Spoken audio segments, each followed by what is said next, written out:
Now, Ghana has 18,000 biometric data of convicts on the database of a West African Police Information Systems, WAPIS. Director General of Police CID, COP Isaac Kenyabua disclosed this at the opening of a 3-day training program on quality data for the West African Police Information System here in Accra.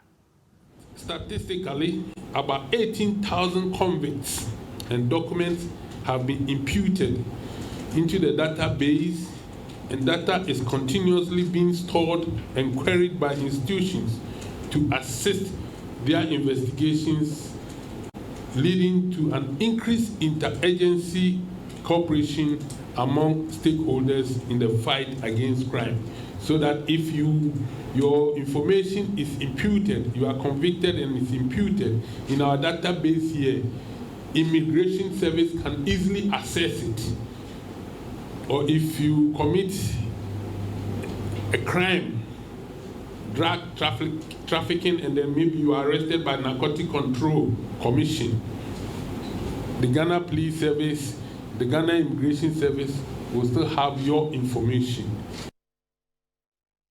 So you heard the Director General of Police CID, COP Ken Yeboah, speaking at an event here in Accra. Joining me in studio is security analyst and CEO of Securities Warehouse, Adam Bona. Thank you for joining me. Now, some have said that the introduction of this system is a little belated, knowing the rise in crime rate, transnational crime rate, and cross-border crimes. Is this something you agree with? Yeah, I agree with it. Some of us have advocated for this maybe in the last decade, saying that so you have now it's on paper that the borders are closed. And as far back as I think the beginning of this year somewhere, when there was a major jailbreak in Nigeria, we would have, if we had this in place, it was going to be very easy to fingerprint everybody who is coming in, because then everybody who is entering a jail in West Africa, it is proper that we have this information on this central server, so that it shouldn't just be at the various headquarters. So you have to see the CID boss or come to the headquarters of the Ghana Police Service to have access to that database. But it should be made readily available at all entry points, especially our land borders. If you look at regional or inter-country flights, let's say Togo, Ghana, Ghana, Benin, it's very minimal as against those crossing through the borders, land borders. So let's have this functional at the borders. Let's have more, because obviously you are not going to say, if in Ghana alone we have, Saum alone has more than 3,000 convicts, or I mean both convict and remand prisoners. Go to the other prisons. How many prisoners do we have just in Ghana alone? So I think the 18,000, which the CID boss Kenyabua, Mr. Kenyabua, COP Kenyabua did put across, it's something that we can start with. They can start with, but I think it's not too good.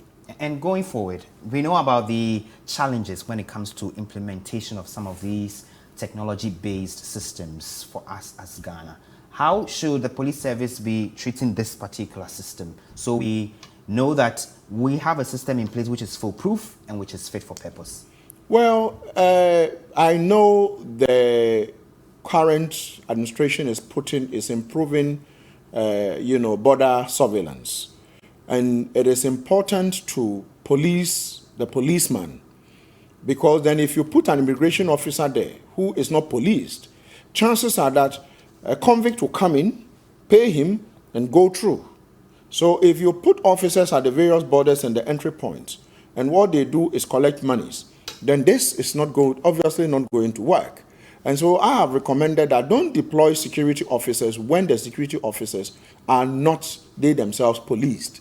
So if you get to your entrance here at Media General, my expectations are that, your CEO or directors should be able to sit at home, go on their phone, and see if in the night the security officers are sleeping or they are moving around. Once you don't put in such a system, then chances are that criminals are going to get through, even though you have a system like that in place. So I would say that it is better late than never. They should continue. Some of us have been calling for it, but I think the number is something to start with. Let's continue to urge and ask that this, I know we have the West African Police Force, But the truth is that to what effect? What are they doing? I haven't seen that much they are doing. And I want to believe that the current IGP has been very instrumental in getting this thing, successive IGPs tried their best, successive CID bosses have tried their best, but it is his time he pushed to get this thing implemented. So some of us want to say that they would have to meet more often and bring more names of convicts on there, so that once you are crossing, they put your finger on it. You cannot cross into Europe. If, let's say, you committed a crime in Spain and you ran to Ghana, and let's say you want to go to,